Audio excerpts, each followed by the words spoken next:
Hello बच्चों, स्वागत है आप सबका हमारे इस नए लेक्चर में क्वाड्रेटिक इक्वेशंस के। और बच्चों आपको याद ही होगा कि हम एक बहुत ही अमेजिंग सी स्टैंडर्ड बुक सॉल्व कर रहे हैं जिसका नाम आपको नीचे दिखाई दे रहा होगा। और उसमें पूरा लोगैरिथम हमने सॉल्व कर लिया है। क्वाड्रेटिक इक्वेशंस के भी काफी सारे लेक्चर्स हो गए हैं, लेकिन बहुत सारे लेक्चर्स अभी आपके लिए आने बचे हैं because quadratic equations is a very important chapter.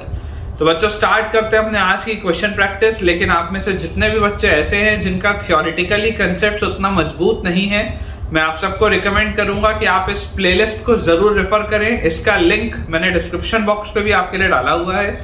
उसे देखने से आपको फायदा ये होगा कि आपके जितने भी कंसेप्ट हैं जो जेई के लिए यूज होते हैं वो सारे आपको एक ही जगह पर मिल जाएंगे और आपकी प्रिपरेशन बहुत बढ़िया तरीके से हो पाएगी।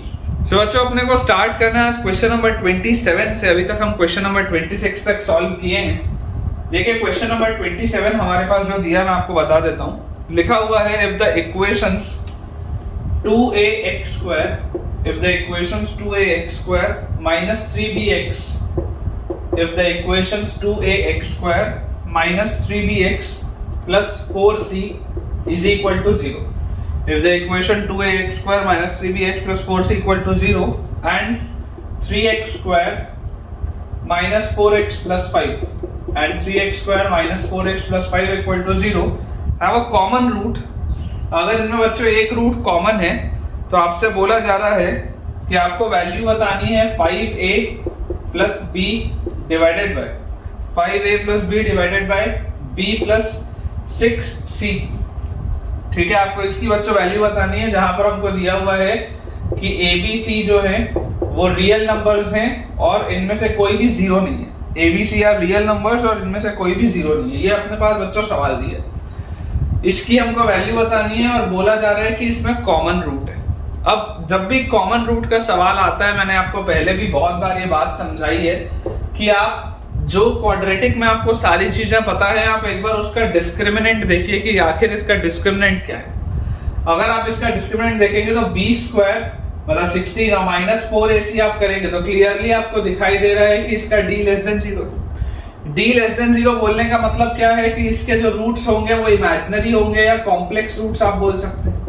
इसके जो रूट्स होंगे वो इमेजिनरी होंगे या कॉम्प्लेक्स होंगे। और इसका मतलब क्या है कि कॉम्प्लेक्स रूट्स हमेशा कॉन्जुगेट में अपीयर होते हैं, क्योंकि देखो अगर आपके कोफिशिएंट्स रियल है, ये मैंने आपको थ्योरी में बताया है, अगर आपके कोफिशिएंट्स रियल हैं और अगर रूट्स कॉम्प्लेक्स हैं तो वो हमेशा कॉन्जुगेट पेयर में अकर करेंगे। तो क्लियरली आप यहाँ पर बोल सकते हो clearly both roots will be common. Clearly both roots will be common. अब अगर बच्चों दोनों ही रूट्स इसके कॉमन हो गए, इसका मतलब क्या हो गया, ये दोनों इक्वेशन सेम हो जाएंगी। ये दोनों इक्वेशंस अगर सेम हो जाएंगी तो आप यहाँ से जो बोल सकते हैं वो क्या है, यहाँ से हम बोल सकते हैं कि 2a/3 will be equal to -3b/-4 -3b/-4 will be equal to 4c/5। ये अपने पास आएगा। लेट अस इमेजिन इस पूरे को अगर मैं कोई k से रिप्रेजेंट कर दूं तो क्लियरली मेरे पास a की वैल्यू आ जाएगी 3k/2, b की बच्चों मेरे पास वैल्यू आ जाएगी 4k/3 क्योंकि ये माइनस से माइनस कैंसिल आउट हो जाएगा, एंड c की वैल्यू मेरे पास आ जाएगी 5k/4। c will be equal to 5k/4। ये अपने पास आ जाता है। हमें जिसकी वैल्यू निकालनी है अगर हम इसमें सब्स्टिट्यूट करें तो 5a will be 15k/2 plus b will be 4k/3 divided by b is again 4k/3 plus 6 into c। तो 6 into c जैसे हम करेंगे तो 6 और 4 का एक एक फैक्टर कटेगा तो 3 और 2 आ जाएगा, तो अगेन आपके पास आएगा 15k/2। क्लियरली आपको दिखाई दे रहा है, देखो ये भी 15k/2 प्लस 4k/3 है, ये भी 15k/2 प्लस 4k/3 है। यार सेम चीज लिखी है, मतलब ये कैंसिल आउट होके क्या आएगा, 1 आएगा। एक बार चेक कर लेते हैं ऑप्शंस में। तो बच्चों बिल्कुल सही अपने को दिखाई दे रहा है, बी ऑप्शन में आंसर 1 दिया है। नेक्स्ट बच्चों अपने पास लिखा हुआ है क्वेश्चन नंबर 28 में कि both the roots of the equation x² minus 6ax x² minus 6ax plus 2 minus 2a plus 2 minus 2a plus 9a² plus 2 minus 2a plus 9a² equal to 0 exceed 3। मतलब कि आपको बोला जा रहा है कि अगर इसके दो रूट्स हैं अल्फा और बीटा और हमें बच्चों ये बोला जा रहा है कि दोनों ही रूट 3 से बड़े हैं, मतलब अल्फा और beta both are greater than 3। तो देखिए ऐसे सवाल में अप्रोच क्या होता है, लोकेशन ऑफ रूट्स का स्टैंडर्ड क्वेश्चन है बच्चों, ये मैंने आपको थ्योरी में पढ़ाया भी है। क्योंकि x स्क्वायर का कोफिशिएंट पॉजिटिव है तो ये माउथ ओपनिंग अपवर्ड्स पैराबोला होगा, इसमें तो कोई डाउट नहीं है। ये जो इसके दो रूट्स हैं, ये दोनों ही रूट्स आपको बच्चों बोला जा रहा है कि ये दोनों ही रूट्स 3 से बड़े हैं, both of these roots are greater than 3। अब अगर ये दोनों रूट्स बच्चों 3 से हमारे पास बड़े आ रहे हैं तो यहाँ पर सबसे पहले तो आपको दिखाई देता है कि फंक्शन की वैल्यू 3 पर पॉजिटिव होगी, सबसे पहली चीज तो ये। उसके बाद हमें दिखाई देता है कि जो वर्टेक्स होगा पैराबोला का -b/2 है, x coordinate of the vertex, x coordinate of the vertex जो होगा ये भी 3 से बड़ा होगा, इसमें भी कोई डाउट नहीं है। और जो डिस्क्रिमिनेंट होगा वो ग्रेटर देन इक्वल टू 0 होगा। जो डिस्क्रिमिनेंट अपने पास आएगा बच्चों, वो discriminant will be greater than equal to 0, क्योंकि आपका पैराबोला ऐसा भी हो सकता था जिसमें दोनों रूट सेम होते है ना, दोनों अलग अलग रूट्स वाला भी हो सकता था, लेकिन बोथ सेम रूट्स वाला भी हो सकता था। तो डिस्क्रिमिनेंट अपने पास आ जाएगा ग्रेटर देन इक्वल टू 0। अगर हम एक एक करके सॉल्व बेटा करें तो देखिए फंक्शन की वैल्यू 3 पर अपने पास कितनी आ रही है, फंक्शन की वैल्यू 3 पर आप देखेंगे तो 3 का स्क्वायर 9, फिर 3 into 6a तो -18a, फिर 2 तो +2 -2a प्लस 9a स्क्वायर। इस पूरे की वैल्यू 0 से बड़ी होनी चाहिए, फंक्शन की वैल्यू लिखा है 3 पे 0 से बड़ी होनी चाहिए, तो यहाँ से अपने पास आ जाता है 9a स्क्वायर, फिर -18a और -2a इज -20a, और +2 और +9 is again +11, this is greater than 0। अगर अपन बच्चों इसको सॉल्व करें तो यहाँ से अपने पास आ जाता है 9a स्क्वायर माइनस यहाँ पे जो 20a लिखा है इसको अगर मैं ब्रेक कर दूं 9a और -11a और +11, this should be greater then 0। 9a common a -1 -11 common a -1 should be greater then 0। तो 9a -11 multiplied with a -1 should be greater then 0। Number line पर अगर हम देखेंगे तो यहाँ 1 आएगा, यहाँ आएगा 11/9, this is positive negative positive. तो यहाँ से अपने पास आ जाता है a बिलोंग्स टू -∞ से 1 यूनियन 11/9 से इंफिनिटी। सॉल्व करने पर अपने पास ये आता है, ये एक वैल्यू सेट आता है अपने पास पहले वाले को सॉल्व करने पे।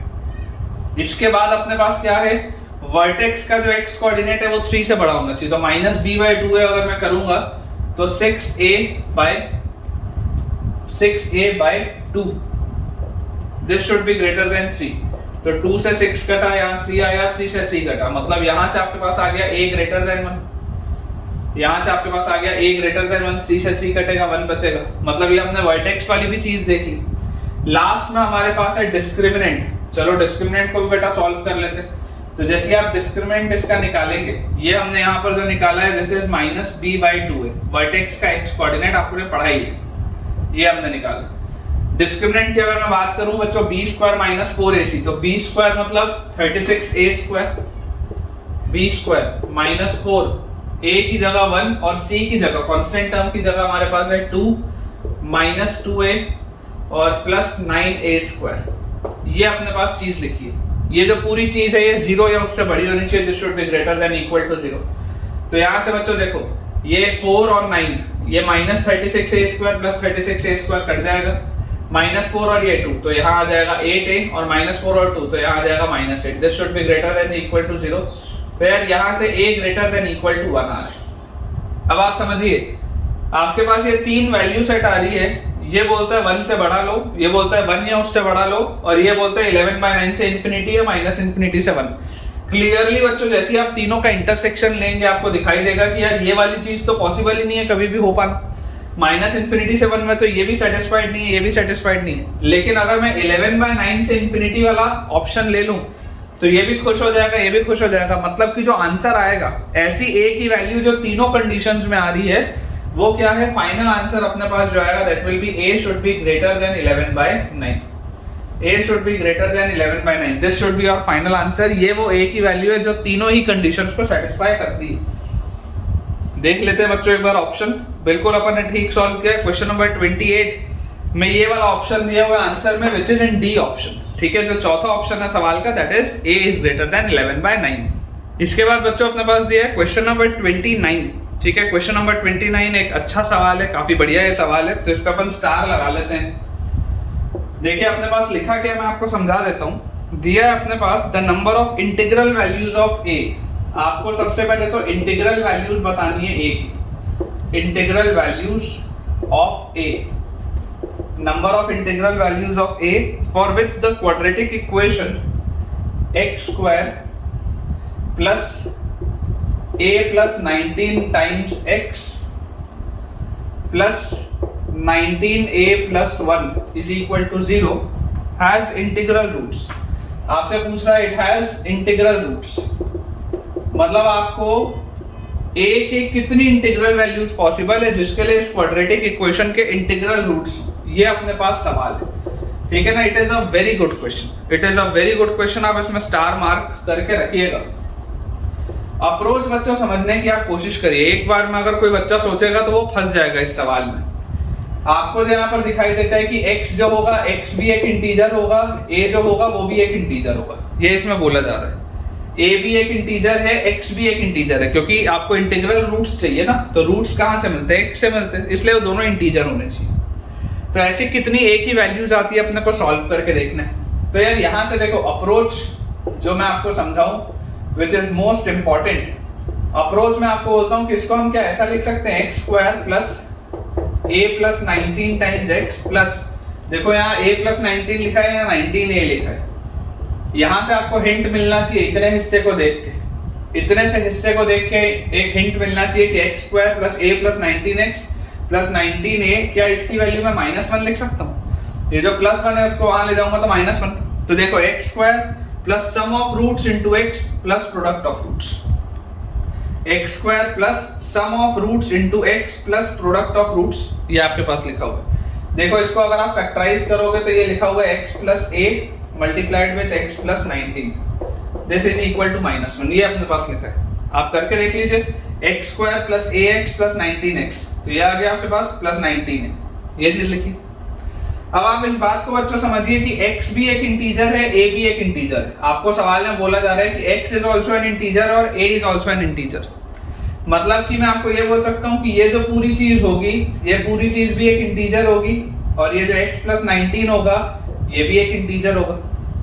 तो अब आप ये सोच के देखिए कि ऐसे कितने इंटीजर सेट पॉसिबल है जिसको मैं मल्टीप्लाई करूं तो -1 है, मतलब ऐसे कौन से दो इंटीजर्स को मल्टीप्लाई करने से आंसर -1 आएगा। तो आपके पास सिर्फ एक ही जवाब आएगा।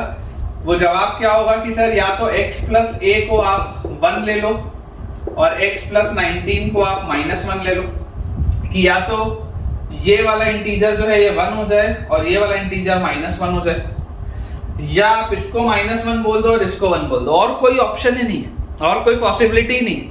या ये 1 हो तो ये -1 हो जाए, या ये -1 हो तो ये 1 हो जाए, तभी तो दोनों का प्रोडक्ट -1 आएगा, क्योंकि ये भी इंटीजर है ये भी इंटीजर है। x भी इंटीजर था a भी इंटीजर था, तो x प्लस a भी इंटीजर आएगा, x प्लस 19 भी इंटीजर आएगा। तो अगर हम इसको लेके आगे बढ़ते हैं तो देखो यहाँ से आपके पास x की वैल्यू आ जाएगी -20, और जैसे ही मैं -20 यहाँ पर रखूंगा उधर लेके जाऊंगा तो a की वैल्यू आ जाएगी यहाँ से 20, ये पहले वाले से आया अपने पास। और अगर x प्लस a की वैल्यू को मैं -1 बोलूं तो x प्लस 19 की वैल्यू 1 हो जाएगी। तो यहाँ से आपके पास x की वैल्यू आ जाएगी 1 - 19 विच इज -18, और इसको जैसे आप यहाँ रखोगे -18 को उधर जाएगा तो 18 - 1 विल बी 17, तो a की वैल्यू आपके पास आ जाएगी 17। मतलब ऐसी कितनी a की वैल्यूज पॉसिबल हैं? ऐसी दो आपके पास a की वैल्यूज पॉसिबल है। आपसे पूछा जा रहा है number of integral values of a जिसके लिए इस क्वाड्रेटिक के इंटीग्रल रूट्स हो, तो ऐसे कितने पॉसिबल वैल्यूज हैं? a की सिर्फ दो पॉसिबल वैल्यूज है। कौन कौन सा? एक a की वैल्यू 17 हो सकती है, एक a की वैल्यू 21 हो सकती है। तो आंसर अपने पास इसका आ जाएगा बच्चों 2। There are 2 possible integral values of a। हो सकता है आपसे सवाल में पूछ लिया होता कि बताइए उन दोनों का सम क्या होगा, तो दोनों का सम आ जाएगा 38। कुछ भी पूछा जा सकता है, एक बार चेक कर लेते हैं। तो क्वेश्चन नंबर 29 में बच्चों बिल्कुल सही अपन ने सॉल्व किया है। C option is the right answer, जिसमें कि 2 दिया हुआ है। सो बच्चों आज के लेक्चर का लास्ट सवाल अपने पास लिखा हुआ है question number 30, which is again a very important and a difficult question. ये भी एक इंपॉर्टेंट सवाल है और डिफिकल्ट भी है। इसमें लिखा हुआ है let alpha beta are the roots of x square -3x plus 5 equal to 0। ये हमारे पास एक क्वाड्रेटिक है जिसके रूट्स हैं अल्फा और बीटा। आपसे पूछा जा रहा है आपको बच्चों वैल्यू बतानी है, इवैल्यूएट का सवाल है। हमको वैल्यू बतानी है, किसकी वैल्यू हमको बतानी है? 5 alpha into beta raise to the power 2016, फिर लिखा हुआ है plus 3 alpha raise to the power 2017 into beta, plus फिर लिखा हुआ है alpha into beta raise to the power 2018, ये अपने पास लिखा है। एंड फाइनली अपने पास नीचे इसमें बच्चों डिवाइड में दिया हुआ है alpha raise to the power 2016 plus beta raise to the power 2016। ये अपने पास सवाल है, एक डिफिकल्ट क्वेश्चन है, ये इंपॉर्टेंट तो है ही, एक डिफिकल्ट सवाल भी है और बहुत ही डिफरेंट तरीके का इसका अप्रोच है। मैं आपको अप्रोच इसका समझाता हूं। देखिए इसमें जो ऑब्जर्व करने वाली बात है कि इनिशियली किसी बच्चे को लगेगा कि हो सकता है मैं कुछ कॉमन लूं और कुछ करूं तो आंसर आ जाए, लेकिन आप पाएंगे कि कुछ कॉमन लेके निकाल के करने से कुछ होगा नहीं।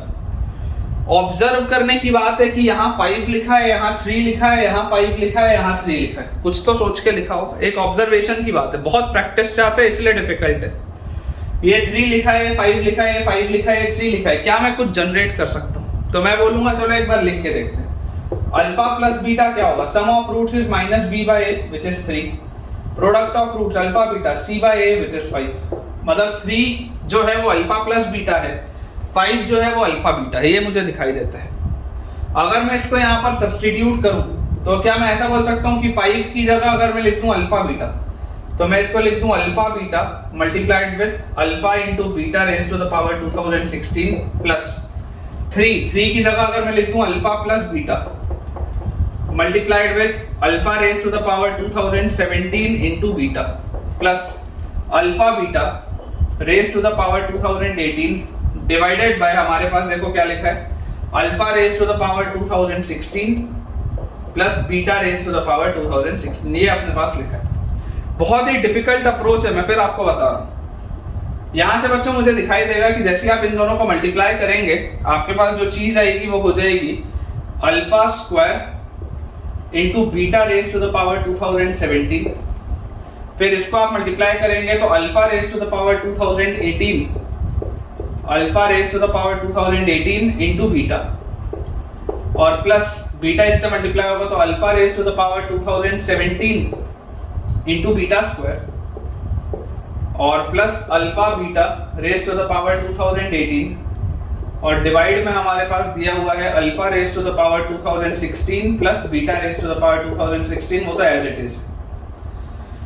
तो यार यहां से मुझे देखो सब में से, अगर मैं सब में से देखूंगा क्या कॉमन निकलता हुआ दिखता है, तो मैं बोलता हूं कि यार सब में से मुझे अल्फा स्क्वायर या अल्फा बीटा कॉमन निकलता हुआ दिखता है।